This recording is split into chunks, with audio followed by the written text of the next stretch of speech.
So Kurt Vonnegut returns home from the war in 1945, and over 20 years later, in 1969, he publishes Slaughterhouse-Five, which was named after the meat locker where he hid during Dresden. And this is his book about Dresden. Now, it's a fictionalized account that involves a character named Billy Pilgrim who becomes unstuck in time. It's science fiction, has aliens, it's eccentric, it has alternate plot lines, alternate storylines. It is a fantastic book. It's probably one of my top three favorite novels of all time, but it is also one of the most controversial novels of the 20th century. It is one of the most banned books in the US, and it continues to be banned in some places to this day. Now, the novel itself is about his experiences with Dresden through this fictionalized character, and many critics say that sort of the influence of the novel is that it revises this myth that war makes boys into men. It sort of speaks to the trauma and vulnerability of the men who return home from war. Um, and see these horrifying things.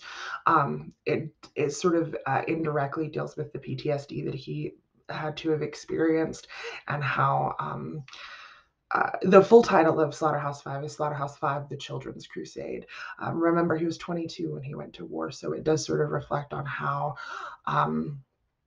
he felt about going to war at that time. At one point in the novel, he says, we were babies. They sent babies off to war. And it is considered an anti-war novel, but it's also controversial. In the first chapter of Slaughterhouse-Five, he actually speaks to this difficulty with writing about Dresden that he talked about in Letter Home. So I'm going to read to you from the first page. Slaughterhouse-Five has one of the most iconic opening lines of all time.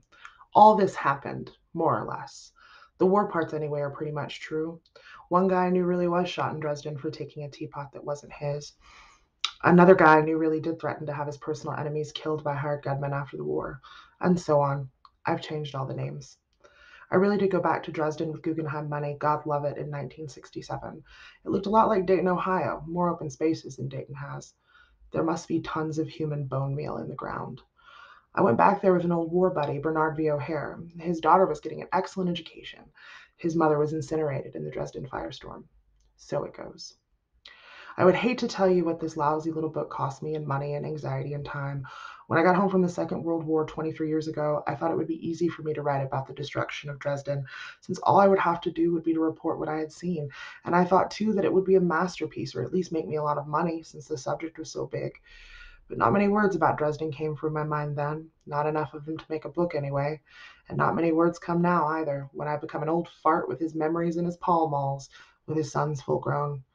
I think of how useless the Dresden part of my memory has been. So in that opening page, you hear him struggling with how to talk about Dresden, which is what we saw in his letter home. You also see the iconic line, "So it goes," which appears every time that somebody dies in Slaughterhouse-Five. The novel is 190 pages long, and the phrase "so it goes" appears 106 times. So that gives you an idea of the what the novel deals with. Now, the next letter that you're going to read is Kurt Vonnegut's most famous letter, I Am Very Real. And this was in response to a school district in North Dakota that had banned and burned Slaughterhouse. Slaughterhouse contains profanity, deals with religion in ways that a lot of people aren't comfortable with, contains vulgar situation and sexuality. It's not for everyone. So in North Dakota, this school district, a teacher had assigned it to their high school class. A parent found the book, was distraught by it, and complained to the school board. Long story short, they agreed, banned them, collected them all, and threw them into the furnace. Now, Kurt Vonnegut responded with this letter, "I Am Very Real." And it's a very different version of Vonnegut that you will read. So in it, as you're reading, I want you to think about why Vonnegut chooses to respond with this insistence that he is real, why he is so incensed by this tiny little school district. It was only about 22 books, 22 students. This school district that banned his book, when there were districts all over the country that had banned it and still do. And what is it that he's implicitly trying to communicate with this letter?